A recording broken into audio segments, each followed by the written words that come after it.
បាទសួស្តីបងប្អូនអរគ្នាបាទសូមស្វាគមន៍មកកាន់ Channel ខ្ញុំបាទ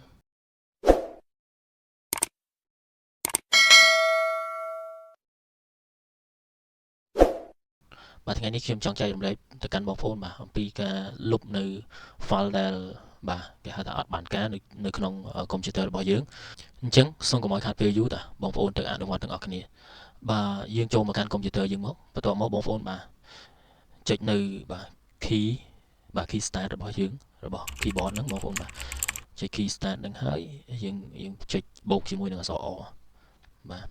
បន្ទាប់មកវា pop up មកទាំងបែបនេះបាទអញ្ចឹងយើងកន្លែងនេះយើងបាទបន្ទាប់មកយើងវាយពាក្យថាបាទ prefix បាទយើងវាយពាក្យ prefix មកបងប្អូនបាទអធិស្ឋាន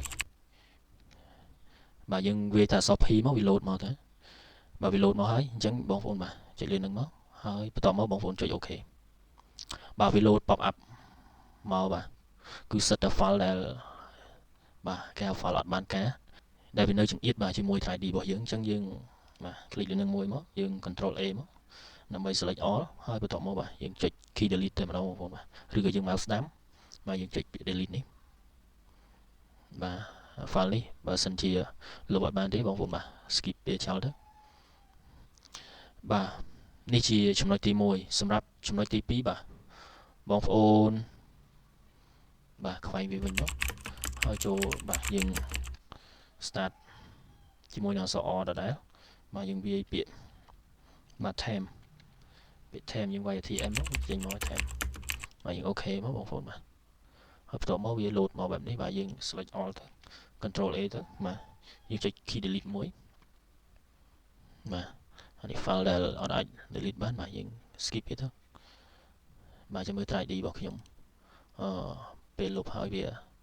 សល់ប៉ុណ្ណាដែរបងប្អូនបាទចាំមើលវាធ្លាក់ដល់ប៉ុណ្ណាដែរបាទបន្ទាប់មកយើងចូលមកកាន់បាទចំណុចទី3បាទយើង start បាទ O ដដែលមកបាទប៉ុន្តែយើង